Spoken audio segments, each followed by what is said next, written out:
안녕하십니까. 거꾸로 투자하는 쇼킴 부동산입니다. 8.16 부동산 공급 대책 이후에 곤란해하는 사람이 있습니다. 바로 원혜룡 국토부 장관이죠. 1기 신도시 집값 하락의 원인으로 지목되고 있습니다. 영상 전에 구독과 알람 설정으로 부자 되시기 바랍니다. 자, 8.16 부동산 대책에서 가장 논란이 됐던 부분은 바로 1기 신도시의 경우 연구 용역을 거쳐 도시 재창조 수준의 재정비 마스터 플랜을 2024년 중 수립할 예정이다. 이 보도자료 한 줄 때문이었습니다. 이것 때문에 1기 신도시 계획이 후퇴된 거 아니냐, 이런 여론의 비난이 굉장히 커졌죠. 자, 기본적으로 1기 신도시는요, 사업 추진에 걸림돌이 있어요. 기존의 용적률이 180에서 220%입니다. 일산 같은 경우는 좀 나은데 분당 지역 같은 경우는요, 용적률이 다 220% 내외예요. 자, 가보시면 아시겠지만 굉장히 높게 아파트를 지어놓은 상황이죠. 그러면은 현행 재건축 제도 상황에서는 용적률 300% 올려준다 하더라도 임대주택의 기부 체납 등을 고려하면 사업성이 떨어진다는 겁니다. 그래서 분당 지역은 계속해서 리모델링 중심으로 추진돼 왔는데 이 리모델링도 구조적으로 한계가 있다 보니까 제대로 사업 추진이 진행된 곳이 거의 없다시피 해요. 그래서 1기 신도시 등 고층 노후 재건축 단지를 위한 지원책이 필요한 거예요. 1990년대에 완공된 아파트, 노후도가 심하고 주차도 불편해서 선호도가 떨어지는데 계속 그대로 둘 수는 없지 않겠냐. 그래서 기존 용적률 180에서 220%에서 최대 500%까지 용적률을 올려주는 거죠. 그래서 기존의 최대 용적률 300%에다가 기부 체납과 조합 일반 분양분을 포함해서 500%까지 늘려주는 겁니다. 그러면 어떻게 된다? 사업성도 확보가 되는 거고 공공의 이익도 지키는 거예요. 왜? 공공 자가주택이나 임대주택도 나오다 보니까 집을 직접 마련하기 힘든 서민층들도 주택을 마련할 수 있네. 누이 좋고 매부 좋다 해서 이런 계획이 추진이 됐던 거죠.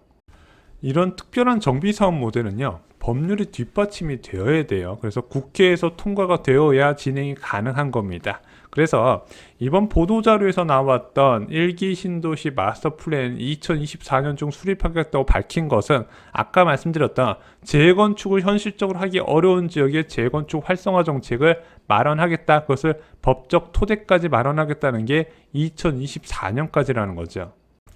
자, 그러자 1기 신도시 주민들과 언론을 중심으로 비난이 쏟아졌습니다. 정부에 희롱당했다. 원희룡 국토부 장관의 이름을 빚고 와서 정부에 희롱당했다. 이런 언론 보도가 나왔어요.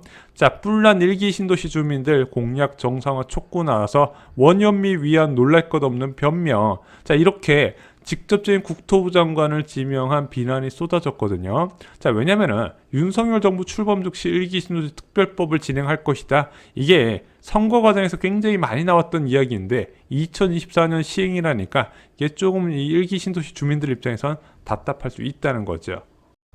자, 그러자 대통령이 나서서 국토부 장관한테 지시해요. 1기 신도시 빨리 만들라. 원희룡 국토부 장관. 잘 알겠습니다. 그리고 나서 원희룡 국토부 장관이 장관직을 걸고 1기 신도시 재정비를 추진하겠다고 밝힌 겁니다. 그리고 25일 날은 1기 신도시 지자체장과 마스터 플랜을 논의한다고 이야기를 하죠. 그런데 이 1기 신도시 마스터 플랜은요, 애초부터 빠르게 추진하기 어려웠던 거예요. 자, 정치적인 이벤트로 용적률 500% 이야기가 나왔어요. 이게 선거철에서 나온 이야기죠. 그런데 선거 과정에서 제대로 된 검토 없이 숫자 중심의 공약이 나온 대표적인 사례로 보고 있습니다. 그런데 이런 정치적인 이벤트로 나온 공약 부분이 실제 실행했을 때 문제가 없는지는 반드시 체크를 해봐야겠죠. 도시는 기본적으로 수용 가능한 인원의 한계가 있습니다. 예를 들어 A아파트 주민이 3,000명인데 재건축하고 나서 A아파트의 주민이 7,000명으로 늘어난다고 볼게요. 이렇게 쭉쭉 늘어나는 게 가능할까요?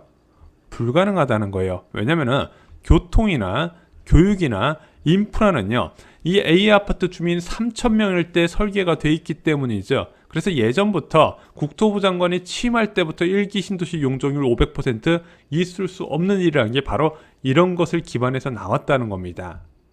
자, 또한 소유주 입장에서도 생각을 해야 돼요. 자, 용적률 500% 아파트 생각해 본 적 없죠? 300%도 안 되는 헬리오시티 보면 답답하다는 사람 많은데 500%에서 어떻게 됐을까? 소름 끼칠 정도로 다닥다닥 붙었더라. 그래서 용적률 499%가 적용된 화서역 파크 푸르지오 아파트가 많이 회자가 되고 있죠. 그런데 이 재건축 소유주는요, 재개발과 다르게 좀 고급화에 대한 열망이 굉장히 커요. 그래서 단순하게 사업성 높다고 좋아하는 게 아니라 내가 실제로 들어갈 사람들이 많이 있기 때문에 어느 정도 좀 좋은 거주 여건에서 살기를 원한단 말입니다. 그런데 이렇게 용적률 500% 올라가는 거, 임대 많고 빽빽한 아파트는 선호도가 당연히 낮을 수밖에 없다는 부분이 있죠. 그러면 소유주 간에 입장 차이가 발생을 하게 되는데, 이런 정비 사업은요, 기본적으로 소유주들의 의견 일치가 절반 이상을 차지하게 되는 거예요. 자, 여러분들 조합 설립까지 10년, 20년 걸리는 정비 사업장들 많거든요. 이 조합 설립이 뭐예요? 소유주들의 의견 일치 과정이라는 거죠. 그래서 마스터 플랜을 수립하기 이전에 기본적으로 해야 되는 게 있습니다. 먼저 용적률 확대로 늘어난 인구에 따른 주거 지역 기능 유지 가능 여부부터 먼저 체크를 해야 돼요. 수도, 전기, 상하수도부터 시작해서 교육, 도로 등이 모두 다 감당이 가능한지를 체크를 해야 되고요. 늘어난 용적률에 대한 소유주들의 선호도 조사, 이거 만약에 500% 올린다고 사업이 진행될 수 있을까 없을까, 그것부터 체크도 해야 된다는 거죠. 마지막으로 타 지역과의 형평성과 공공기여의 적정성, 용적률을 많이 올려주다 보니까 어느 정도 공고의 기여도를 부여할 것인가, 그리고 타 지역은 어떻게 할 것인가, 그런 것도 마스터 플랜에 담겨 있어야 된다는 거예요. 그래서 이것을 근거로 1기 신도시의 적정 용적률 완화 방안을 산출해야 되는데, 그것을 누가 한다? 연구원들이 한다. 그래서 변희룡 국토부 장관이 연구원 밤새 시켜 앞당기겠다 하는데, 솔직히 이게 단기간 내에 완성시키기 어려운 내용이에요. 그리고 단기간 내에 졸속시켜서 하게 되면은 실제 그 지역 거주민들이 10년, 20년, 30년 장기적으로 피해를 보는 내용이고요. 그런데 재밌어요. 언론들은요, 1기 신도시 집값 하락을 국토부 장관 탓으로 해요. 1기 신도시 실망감 확산, 급매도 거래가 안 돼. 1기 신도시 공략 후퇴, 부글부글 매물 짓고 집값 곤두박질, 1억 낮춘 매물 속속. 자, 그런데 언론들이 완전 착각하는 게 있어요. 자, 4월 전후로 1기 신도시는 규제 완화 기대감에 거래가 어마어마하게 몰렸어요. 자, 그래서 성남시 분당구의 아파트 거래량 보면은 3월 달에 235건으로 2월에 3배 가까이 치솟고요. 4월 달에도 222건, 5월 달에도 165건이 등록됩니다. 그 이후에 절반 이하, 그리고 거기서 다시 또 절반 이하로 뚝뚝 떨어진다는 부분이죠. 근데 3월 달부터 4월 달 정도까지는요, 호재에 대해서 시장이 반응하는 것이 가능했던 시기예요. 왜냐면은 3월달과 4월의 기준금리 수준을 보면요, 1.25에서 1.5% 수준이었습니다. 그때 전세대출 금리가 3% 초반이었고요. 주택담보대출 금리도 3.3에서 3.4 정도가 됐습니다. 좀 우대금리 잘 받은 사람은 3.1도 받았어요. 근데 현재는요, 기준금리가 2.5% 상황이에요. 대출금리 4% 이상이고요. 다음 달에 코피스 금리 산출되면 4.34까지 올라갈 가능성이 있어요. 예금금리도요, 다음 주부터 3.5% 이상이 보편화가 된다는 거죠. 이미 3, 4월 달하고 지금하고는요, 부동산 시장이 비교도 할 수 없도록 큰 변화가 있는 상황이라는 거죠. 자, 이렇게 금리가 올라간다는 건 결국엔 돈의 가치가 올라간다는 건데, 그에 따른 모든 부동산 가격의 조정이 일어나고 있습니다. 예를 들어 20억짜리 아파트가 있는데 이것을 20억 돈 주고 사야 될 거 아니에요. 근데 이 20억으로 받을 수 있는 이자가 1년 만에 4배 가까이 치솟아요. 그러면 당연히 20억으로 살 수 있는 아파트 가치가 떨어져야 되고 돈의 가치는 올라갈 수밖에 없다는 부분입니다. 이 와중에 마스터 플랜을 2024년에 만든다고 집값이 떨어지겠습니까? 마스터 플랜 나와서 사업 추진해도 실제 아파트 완공까지 13년에서 15년 봐야 되거든요. 게다가 특별법 필요도 없는 재건축 단지들도 지금 폭락 중이거든요. 음마아파트 26억 3천까지 같은 게 현재 22억으로 4억 3천만 원 떨어졌어요. 제가 쇼킹 부동산 하면서 음마아파트 4억 떨어진 건 처음 봐요. 자, 올림픽 패밀리 아파트 21억까지 실거래 찍었는데 현재 16억 7천만 원입니다. 자, 그리고 10년 만에 사업 추진이 가능해졌던 잠실중 5단지도 27억 8천으로 고점 32억 7천만 원에서 거의 5억 가까이 떨어졌다는 부분이죠.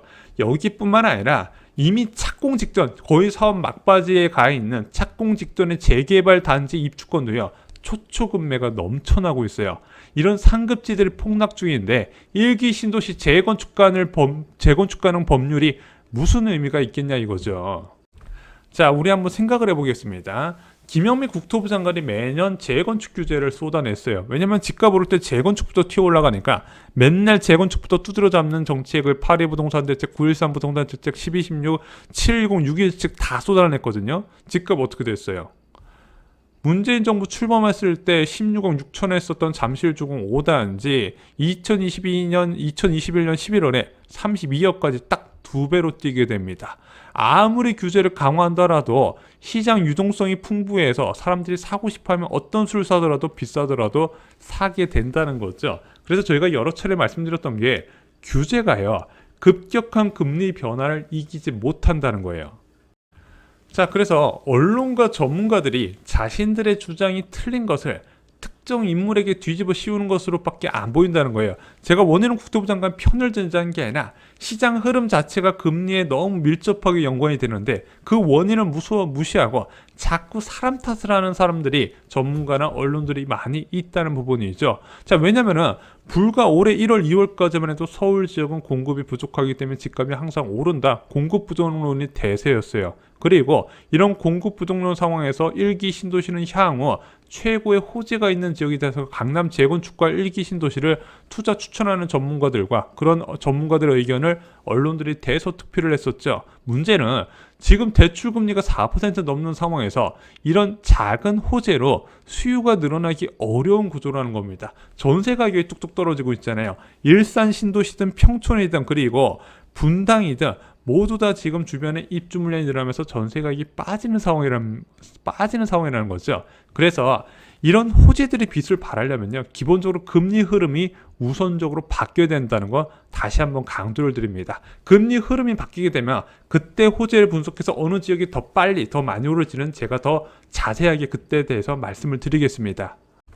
저희가 블로그 자료실 운영하는 거 아시죠? 부동산 가격 전망이 필요한 모든 정보, 특히 금리와 관련된 정보를 여기다 다 넣어두고 있고요. 넣을 만한 분양도 저희가 찍어드리고 있습니다. 저희 원칙이 있잖아요. 그 원칙에 입각해서 추천을 드리고 있습니다. 이상 오늘 영상 마치겠습니다. 좋아요, 구독, 공유 꼭 부탁드립니다. 감사합니다.